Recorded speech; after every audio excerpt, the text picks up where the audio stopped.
नमस्ते, आप सभी व्यक्तियों का स्वागत है सीईसी गुरुकुल के लाइव व्याख्यान में। आज हम बात कर रहे हैं वैदिक परिप्रेक्ष्य में ध्यान क्या है। तो हम बात कर रहे थे कि ध्यान क्या है, क्यों करें, किसको करना चाहिए, कौन कर सकता है, कौन नहीं कर सकता। इन सबसे पहले हम जाने कि ध्यान किसका करें, ये सबसे बड़ा विषय है। हम किसी मूर्त का ध्यान करें, अमूर्त का ध्यान करें, हम अनेकों ध्यान की विधियां प्रचलित हैं, तो ध्यान किया किसका जाए, सबसे पहले ये विषय का ध्यान करें तब जब हमें ये पता हो कि हमें किसका ध्यान करना है। क्योंकि जब हमें यही नहीं पता होगा कि हमें किसका ध्यान करना चाहिए तो हम अच्छे उस आगे नहीं बढ़ पाएंगे। तो मैं कुछ कोटेशन लेके आया हूँ ध्यान के विषय में कि हमें किसका ध्यान करना चाहिए। तो वेद क्या कहते हैं और महर्षि दयानंद सरस्वती क्या कहते हैं, उन दोनों के कोटेशन को मैं लेकर के आया हूँ। महर्षि दयानंद सरस्वती के अनुसार ईश्वर को छोड़कर अन्य किसी भी पदार्थ का ध्यान नहीं करना चाहिए। साधक को उस अंतर्यामी परमात्मा के स्वरूप और ज्ञान में मग्न हो जाना ही ध्यान है। तो माने यहाँ ऋषि दयानंद स्पष्ट निर्देश करते हैं कि हमें केवल परमात्मा का ही ध्यान करना चाहिए, उनको छोड़ करके अन्य किसी पदार्थ का नहीं करना चाहिए। इसके पीछे लॉजिक भी वो देते हैं। लॉजिक मैं आपको बता देता हूँ। परमात्मा यानी ईश्वर जो है वो चेतन है और आत्मा चेतन है, बाकी सब पदार्थ जड़ हैं। तो स्वामी दयानंद सरस्वती का ये मानना है कि जब हम जड़ तत्व का ध्यान करेंगे, जड़ का ध्यान करेंगे, तो हम भी जड़ ही हो जाएंगे। जबकि हमें कहाँ जाना है, हमें चेतन की तरफ जाना है, मुक्ति की तरफ जाना है। और मुक्ति क्या है? ईश्वर को प्राप्त करना, मुक्ति प्राप्त करना, निर्वाण प्राप्त करना, आपकी समाधि प्राप्त करना। ये सारे कहाँ लेकर के जाते हैं? लिबरेशन कहाँ लेकर के जाती है? मुक्ति की तरफ, चेतना की तरफ। हम कहते हैं ना कि मनुष्य और पशु की जो चेतना है उसमें जमीन आसमान का फर्क होता है।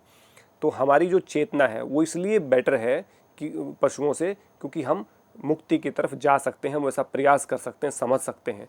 लेकिन बाकी सब में ये करने की क्षमता नहीं है। इसलिए कहा कि जब कोई व्यक्ति ध्यान करता है तो उसको बड़ा ध्यान रखना चाहिए कि हमें जाना किस ओर है। यदि हम जड़ चीज़ का ध्यान करते हैं, किसी वस्तु पदार्थ या किसी अन्य चीज़ का ध्यान करते हैं, तो वो हमें वहीं तक लेकर के सीमित रख देगी। लेकिन हमें लिबरेशन की तरफ जाना, क्योंकि ध्यान के बाद जो शब्द कहा उसको ध्यान से रखें। उसके बाद समाधि कहा, यम नियम आसन प्राणायाम प्रत्याहार धारणा ध्यान समाधि। तो समाधि अंतिम है। तो ध्यान यदि जड़ का करेंगे तो वहीं पे अटक जाएंगे। लेकिन हमें चेतन तत्व की तरफ जाना, ईश्वर की तरफ जाना है। इसलिए स्वामी दयानंद सरस्वती कोट करते हैं कि केवल ईश्वर को का ध्यान, ईश्वर को छोड़कर अन्य किसी भी वस्तु पदार्थ का ध्यान हमें नहीं करना चाहिए।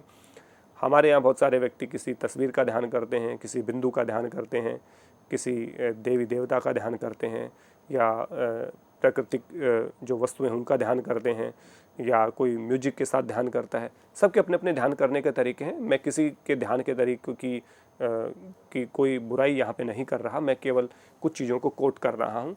और महर्षि दयानंद सरस्वती जी ने जिनको कोट किया वो वेद को ही कोट करते हैं, तो वेद को भी मैं कोट कर रहा हूँ यहाँ पे। ऋग्वेद के अनुसार कहा, जैसे नदी, नल आदि जल स्रोत समुद्र में समाते हैं, वैसे ही ईश्वर में ध्यान करने वाले साधक अपनी इंद्रियों को समेटकर परमात्मा के आनंद में निमग्न हो जाते हैं। माने नदी होती है, नाले होते हैं और जल के अन्य भी बहुत सारे स्रोत होते हैं जो बहते हैं, और उनकी मंजिल कहाँ होती है? मंजिल होती है समुद्र में मिल जाना। तो कहा कि जितने भी नदी नाले आदि जल के स्रोत हैं वो सब के सब कहाँ जाले जाते हैं?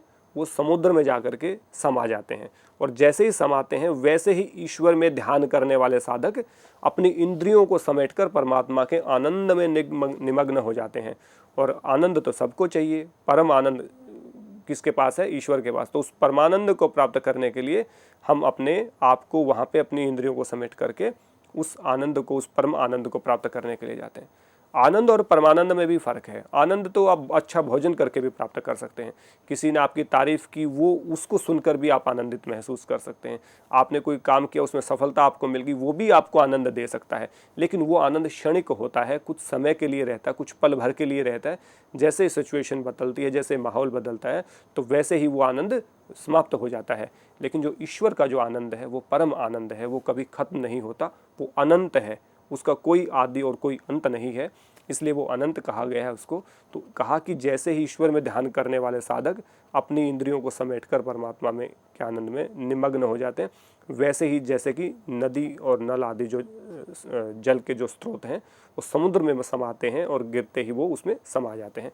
तो ऐसे ही ऋग्वेद भी यही बात कहते हैं। ऋग्वेद के आगे भी उसकी इसी की पुष्टि करते हुए कहा कि साधक को अपने मन को परमात्मा में निमग्न करके ध्यान करना चाहिए। जैसे सदा से साधक उस सर्वज्ञ और महान परमेश्वर में मन, बुद्धि और संपूर्ण ज्ञान को समर्पित करते आए हैं। यहाँ एक बात और कही है कि जैसे हमारे पूर्वजों ने किया, जैसे योग डे पे हम बोलते हैं ना, ओम संगच्छध्वम संवदध्वम संवो मनांसी जानताम देवा भागम यथा पूर्वे संजानाना उपासते। हम सब साथ मिल करके बोलें, हम सब साथ मिल, हमारे मन एक हों, हम सबको साथ लेकर के चलने की भावना रखें। तो इस प्रकार यदि हम करेंगे तो ओम संगच्छध्वम यानी कि सबको साथ लेकर के चलो, संवदध्वम एक दूसरे के साथ संवाद स्थापित करो, संवो मनांसी जानताम तब हम सबके मन एक हो जाएंगे। और कहा देवा भागम यथा पूर्वे, जिस प्रकार हमारे पूर्वज पूजित हुए हैं, जिस प्रकार हमारे देवी देवता पूजित हुए हैं, वैसे ही हम भी समाज में पूजित हों। तो इस प्रकार की बात जिस उस मंत्र में की गई है, ठीक वैसी ही बात यहाँ पे कहा गया कि जैसे कहा कि परमात्मा में निमग्न ध्यान करना चाहिए, जैसा सदा से साधक उस सर्वज्ञ और महान परमेश्वर में मन, बुद्धि और संपूर्ण ज्ञान को समर्पित करते आए हैं। माने ईश्वर प्रणिधान जैसे हमारे पूर्वज करते आए हैं, हमारे ऋषि करते आए हैं, हमारे जो महात्मा जो करते आए हैं, हमारे संतों ने किया है, हमें भी उनके पथ पर चल के ही ऐसा करना चाहिए। तो ये बात यहाँ पे कही गई है, इससे पुष्टि होती है। और ऋग्वेद आगे क्या कहता है? आगे ऋग्वेद कहता है कि किसी भी उपासक अथवा साधक को परमात्मा के अतिरिक्त अन्य किसी भी की भी स्तुति नहीं करनी चाहिए। इस प्रकार परमात्मा की उपासना और ध्यान करने से परमात्मा अपने सामर्थ्य से साधक की बुद्धि को अपने में युक्त कर लेता है, जिससे साधकों की आत्माओं में दिव्य प्रकाश प्रकट होता है। आप ये देखिए, कोई बहुत बड़ी बात यहाँ पे कही गई है कि उपासक साधक को परमात्मा के अतिरिक्त किसी अन्य की स्तुति नहीं करनी चाहिए। स्तुति किसकी करनी चाहिए? स्तुति केवल ईश्वर की करनी चाहिए। स्तुति कहते हैं उसकी महिमा का गुणगान करना। अब हम आजकल क्या कर रहे हैं? हम अपने बॉस की स्तुति कर रहे हैं, हम अपने किसी जो व्यक्ति चाटुकार होते हैं, हम नेताओं की स्तुति कर रहे हैं। हम एक व्यक्ति को इतनी एडवर्ब लगा करके सामान्य से महान बना देते हैं, क्योंकि हमारा अपना स्वार्थ होता है और उसमें हजारों कमियां होंगी, लेकिन फिर भी हम उसको बढ़ा चढ़ा करके उसको रखते हैं, उसकी स्तुति करते रहते हैं ताकि हमें कुछ व्यक्तिगत रूप से उसका लाभ प्राप्त हो जाए।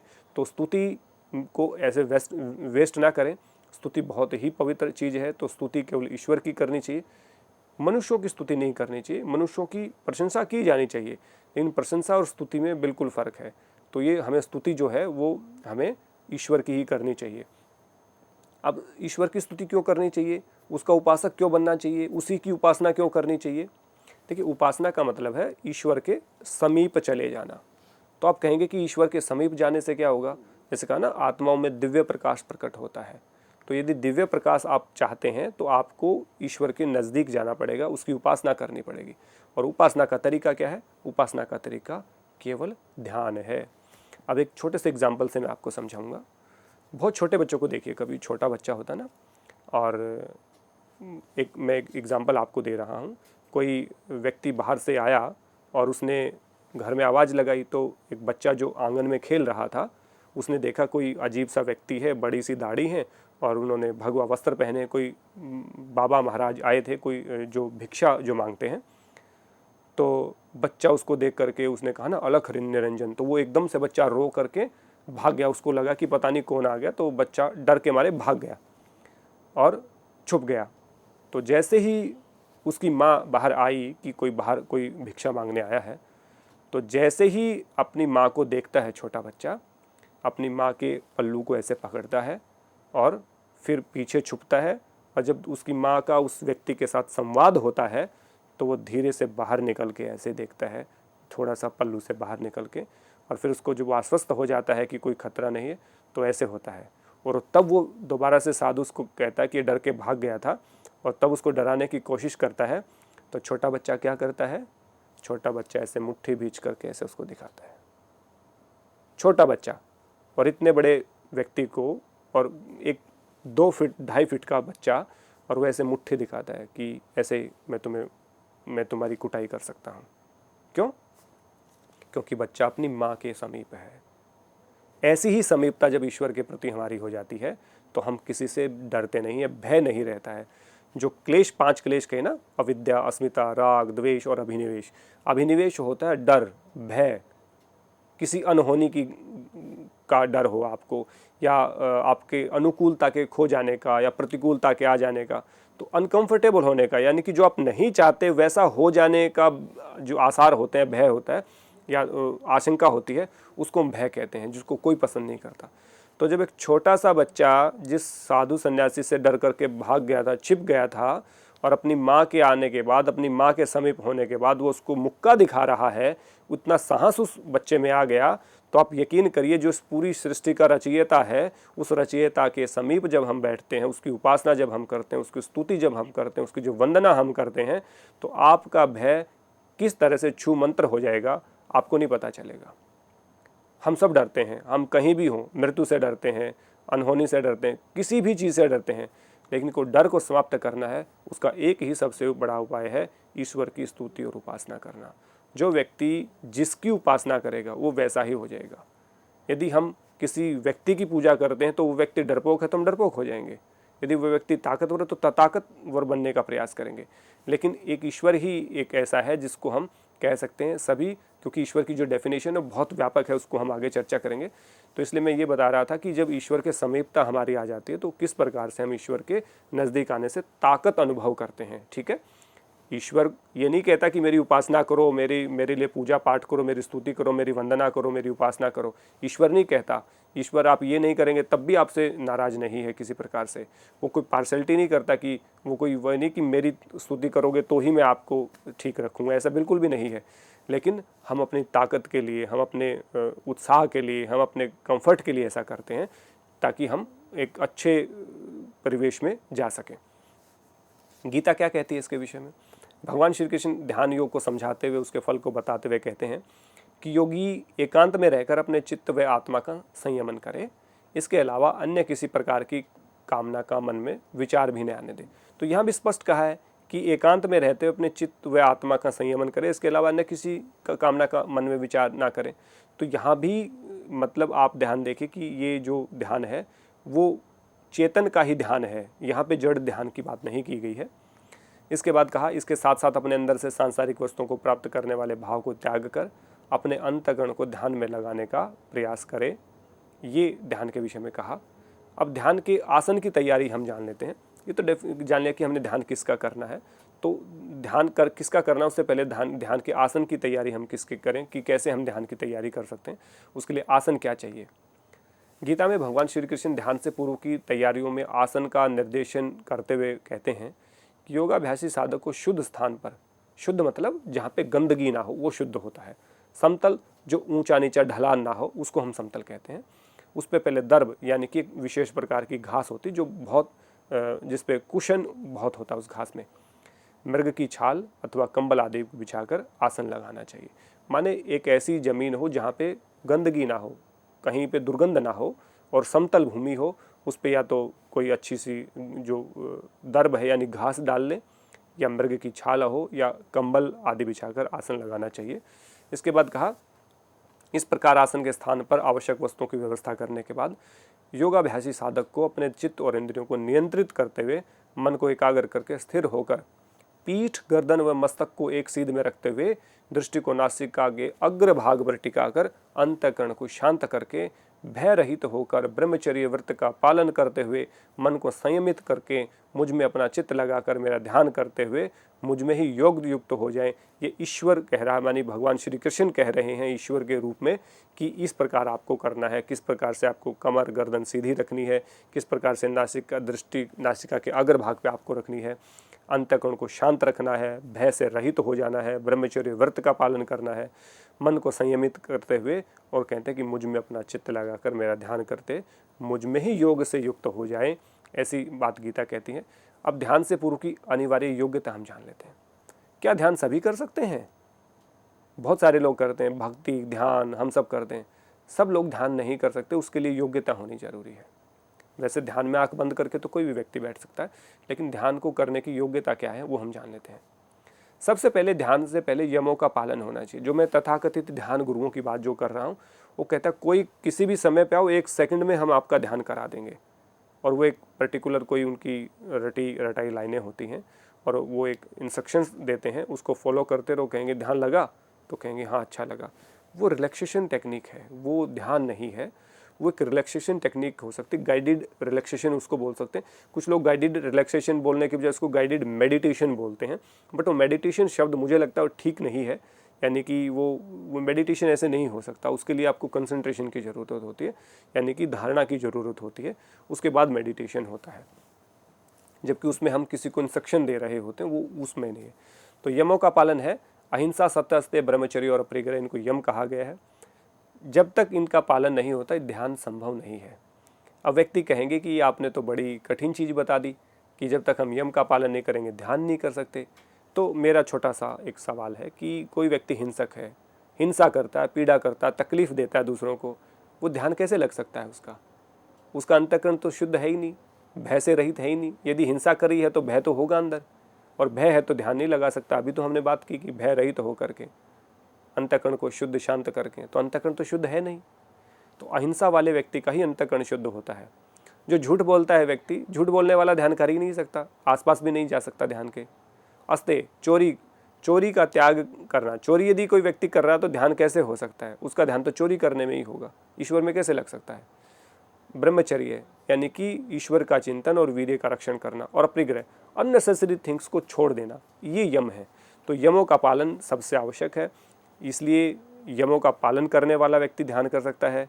उसके बाद कहा, यानी कि कहा कि कोई व्यक्ति चाहे कि मैं अपने लोभ, क्रोध, मोह को अपने वश में आकर हिंसा, झूठ, चोरी, कामुकता और अनावश्यक विचारों का संग्रह करते हुए भी ध्यान का अभ्यास करता रहूं, तो संभव नहीं है। इसलिए साधक को ध्यान के अभ्यास में सफलता प्राप्त करने के लिए पूरी तरह से यमों का पालन करना चाहिए। अब इसके बाद कहा नियमों का पालन। नियम क्या है? ये भी 5 हैं। शौच, संतोष, तप, स्वाध्याय और ईश्वर प्रणिधान। यानी कि अपने आसपास की सफाई रखना, शुद्धि रखना, अपने शरीर की शुद्धि रखना, अपने बर्तनों की शुद्धि रखना, अपने बिस्तरों की शुद्धि रखना, कपड़ों की शुद्धि रखना, आप जहाँ पे रह रहे हैं उसका इन्वायरमेंट। और इंटरनल शुद्धि क्या है? सत्य बोलना, किसी के प्रति द्वेष न रखना, राग न रखना, ये आंतरिक शुद्धि है। संतोष, सेटिस्फेक्शन होना चाहिए। तप, द्वंद्वों को सहन करने की क्षमता। स्वाध्याय सबसे इंपॉर्टेंट, यदि स्वाध्याय नहीं करते तो चीज़ों को जानोगे कैसे? तो स्वाध्याय बहुत इंपॉर्टेंट है। और ईश्वर प्रणिधान का पालन आपको करना चाहिए। सरेंडर टू गॉड, यदि ईश्वर में भरोसा है, विश्वास है, तो आप नियमों का पालन करते हुए आगे ध्यान में परिणित हो सकते हैं। इसके बाद आसन का अभ्यास। ध्यान हेतु आसन में सिद्धि प्राप्त करना बहुत आवश्यक और अनिवार्य है। जब तक आप अच्छे से बैठ ही नहीं पाएंगे तो ध्यान आप कैसे कर पाएंगे? इसलिए आसन की सिद्धि के लिए ध्यान का अभ्यास, आसन की सिद्धि के ध्यान का अभ्यास नहीं किया जा सकता बिना उसके। इसके लिए साधक को बिना किसी ध्यानात्मक आसन का अभ्यास करना चाहिए, किसी भी ध्यानात्मक आसन का अभ्यास करना चाहिए, जिसकी विधि का वर्णन गीता में भगवान श्री कृष्ण ने किया, जिसको हम एक्सप्लेन कर चुके हैं कि कमर गर्दन सीधी हो, आप शुद्ध स्थान पे हो, भूमि समतल हो, ऊंची नीची ना हो, दर्भ यानी घास बिछा करके, मृग की छाल या फिर कंबल बिछा करके उस पर बैठ करके आप आसन लगाएं। ये विधि हम बात कर चुके हैं। प्राणायाम का अभ्यास यानी हठ प्रदीपिका कहती है, जब तक प्राण अनियंत्रित होकर चलता रहता है तब तक हमारा चित्त भी चलता रहता है, लेकिन जैसे ही प्राण को नियंत्रित कर लेते हैं वैसे हमारा चित्त भी नियंत्रण में आ जाता है। तो कहा चले वाते चलम चितम निश्चले निश्चलम भवेत। प्राण चलता है तो चित्त भी चलता है, और प्राण रुक जाता है तो चित्त भी हमारे नियंत्रण में आ जाता है। ऐसा प्राणायाम के विषय में हठ प्रदीपिका कहती है। और योग दर्शन प्राणायाम के विषय में क्या कहता है? प्राणायाम करने से मन की धारणा शक्ति का विकास होता है। इस प्रकार धारणा शक्ति से ध्यान का मार्ग प्रशस्त होता है। इसलिए ध्यान हेतु प्राणायाम का अभ्यास बहुत अधिक उपयोगी माना जाता है। इसके बाद का प्रत्याहार। प्रत्याहार का है कि अपनी जो इंद्रियां हैं, सेंस ऑर्गन्स हैं, उनको बाह्य विषयों से हटा करके अंदर उनको लगा लेना। तो प्रत्याहार से साधक अपनी इंद्रियों को अपने वश में कर लेता है, जो कि ध्यान के लिए सबसे अधिक आवश्यक है। जब सभी इंद्रियां चित्त का अनुसरण करती हैं तभी धारणा करना संभव है। इसलिए बिना प्रत्याहार के धारणा संभव नहीं है, और बिना धारणा के ध्यान संभव नहीं है। इसलिए साधक का प्रत्याहार में भी निपुण होना आवश्यक है। यदि ऐसा होता है तो इस प्रकार ध्यान साधक को पूर्व अष्टांग योग के बहिरंग साधनों यानी यम, नियम, आसन, प्राणायाम और प्रत्याहार में दक्षता प्राप्त करना अनिवार्य है। तभी साधक धारणा के माध्यम से ध्यान में परिणित हो सकता है, और ध्यान में सफलता प्राप्त करने का अन्य कोई शॉर्टकट है नहीं। लेकिन आजकल लोग शॉर्टकट में ही भरोसा रखते हैं कि जी आइए और आप हमें ध्यान करवा दीजिए। तो आप कहते हैं आप कहीं से आइए और तुरंत हम ध्यान करा देते हैं, उसका आहार कैसा है, उसकी दिनचर्या कैसी है, उसका बिहेवियर कैसा है, उसकी जो शरीर की अवस्था कैसी है, उसके मन की अवस्था कैसी है, इन सबको जाना ही नहीं और आप ध्यान में बिठा रहे हैं। संभव नहीं है ऐसा, लेकिन लोग करते हैं, इसलिए हमें बचना चाहिए। तो जैसे हम कहते हैं ना, झोला छाप डॉक्टरों से हमें बचना चाहिए, वैसे ही इस प्रकार के दावों से हमें बचना चाहिए। आहार का संयम, मिताहार और सात्विक भोजन के बिना आप यदि माने कि मिताहारी नहीं है, आहार के ऊपर आपका संयम नहीं है और सात्विक भोजन आपका नहीं है, तो भी आप यकीन करिए आप ध्यान नहीं लगा सकते, क्योंकि आप अनियंत्रित रहेंगे। और आहार यदि सत्व शुद्धि से मन की शुद्धि होती है, यानी कि सत्व शुद्ध, मन शुद्ध, शरीर शुद्ध, तो सारी चीज़ शुद्ध होंगी, तब जा कर के हम ध्यान में परिणत हो जाएंगे। अब सबसे इम्पोर्टेंट जो है ध्यान हेतु सहायक उपाय क्या है, हमें क्या क्या और चीज़ें ऐसी कर लेनी चाहिए जिससे हम ध्यान में आसानी हमारी रहे। उसके लिए कुछ उपाय हैं, जो चित्त प्रसादन के उपाय हैं, मैत्री, करुणा, मुदिता और उपेक्षा, उसका पालन करना चाहिए। बाह्य प्राणायाम का अभ्यास हमें करना चाहिए। हमारा जो वीतराग योगी है उनका अनुसरण करना चाहिए। सात्विक आहार हमें लेना चाहिए। उचित निद्रा हमें लेनी चाहिए। तो मैत्री, करुणा, मुदिता यानी कि अच्छे लोगों से मित्रता, दुखियों के प्रति करुणा, अच्छे लोगों को देख के प्रसन्न होना, बुरे लोगों की उपेक्षा करना, इसको हम चित्त प्रसादन के उपाय बोलते हैं। बाह्य प्राणायाम, श्वास को बाहर निकाल के बाहर ही रोके रखना है, बाह्य प्राणायाम है, ये हमें करना चाहिए। वीतराग योगी वो होते हैं जिनने अपने चित्त से राग और द्वेष समाप्त कर दिए हैं, ऐसे लोगों का अनुसरण करना चाहिए। सात्विक आहार और अच्छी नींद हमें लेनी चाहिए। अब सबसे इम्पोर्टेंट टॉपिक, ये ध्यान, इतनी सारी जो चीज़ें आपने बताई हैं, इसकी विधि तो बता दीजिए। तो विधि की बात हम करते हैं। ध्यान है तो किसी भी ध्यानात्मक आसन में बैठकर आँखों को कोमलता से बंद कर लें और 3 बार ओम शब्द का उच्चारण करें। इसके बाद 3 बार बाह्य प्राणायाम का अभ्यास करना है। प्राणायाम करने के बाद पूरी सजगता के साथ अपने प्राण को दृष्टा भाव से देखना है, आ रहा है, जा रहा है। जैसे ही प्राण की गति सामान्य से गहरी होना आरंभ हो जाए, वैसे ही ईश्वर का चिंतन प्रारंभ कर देना चाहिए। और ईश्वर का चिंतन, क्योंकि हमने कहा था कि ईश्वर का चिंतन ही हमें करना है, तो गीता के अनुसार क्या है, गीता में ध्यान के लिए अभ्यास और वैराग्य की बात कही गई है। योगी श्री कृष्ण ध्यान से पूर्व चंचल मन को नियंत्रित करने की बात करते हुए कहते हैं कि संकल्प करके अपनी सभी मनोकामना, सभी कामना और वासनाओं को बिल्कुल त्याग कर, मन से सभी इंद्रियों को वश में कर, धैर्य युक्त बुद्धि से धीरे धीरे शांत होता जाना और मन को आत्मा में स्थिर करके कुछ भी चिंतन न करना, ये ध्यान के विषय में कहा। और कहा कि उपयुक्त विधि का पालन करते हुए मन, जब भी मन कहीं बाहर जाए, वहाँ से उसे रोककर आत्मा के ऊपर लगाएं, अर्थात आत्मा के अधीन करने का प्रयास करें।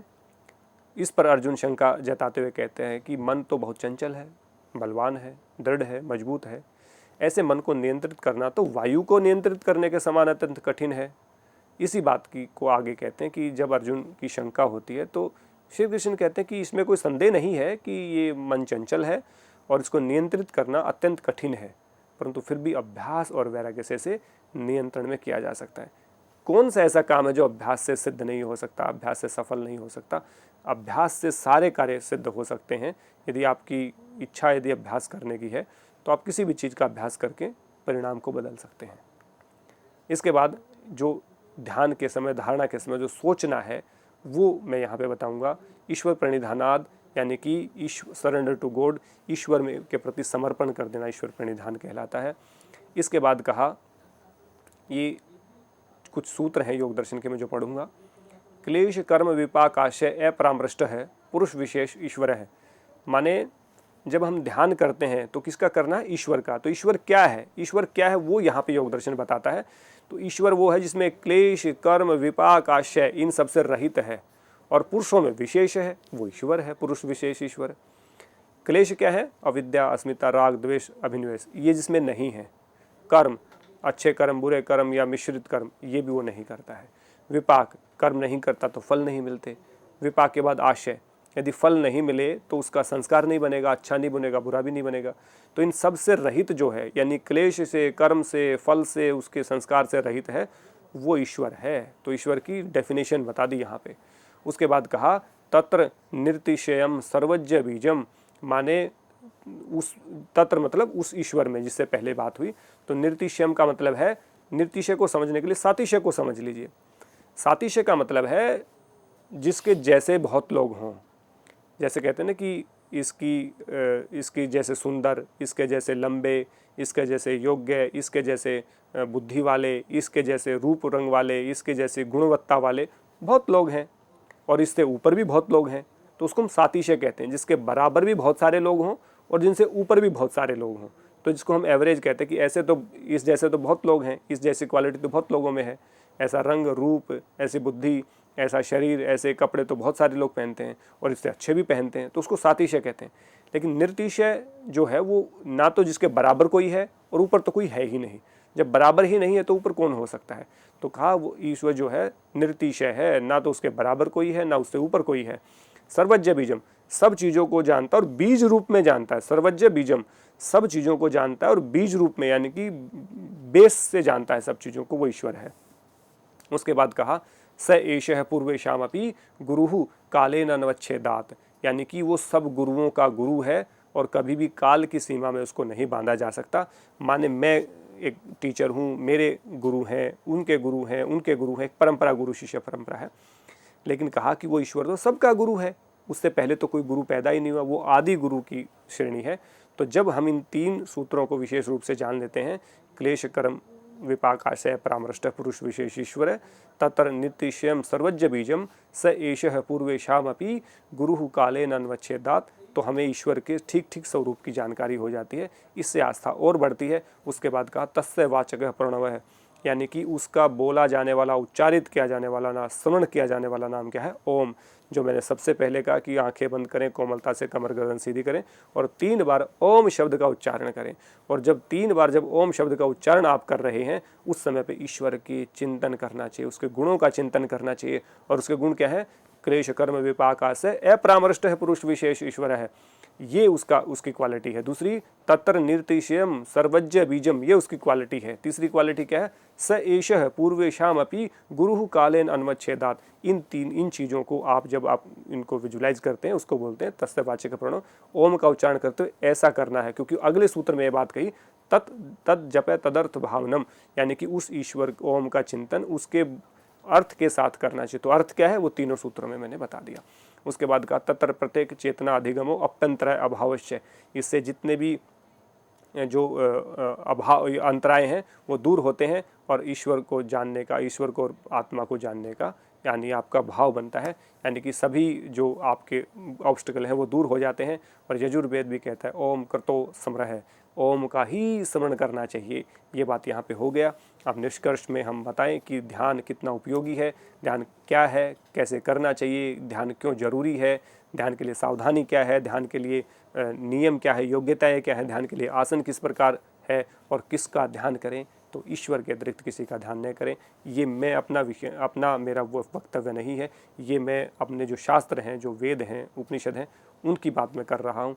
जो व्यक्ति किसी दृश्य चीज़ का या मूर्त का भी ध्यान कर रहे हैं, वो अपनी जगह भी ठीक हो सकते हैं। मैं यहाँ किसी की आलोचना हमारा करना काम नहीं है। हम रिसर्च स्कॉलर हैं, तो हम रिसर्च करना हमारा काम है। चीज़ों को, तथ्यों को आपके पास लेकर के आने का हमारा विषय है। और जो अनुभव मैंने किया है ईश्वर का ध्यान का, वो मैंने आपको एक्सप्लेन किया है। तो आप, मुझे आशा है और विश्वास है कि आप सब लोग इस ध्यान को के विषय में सोचेंगे।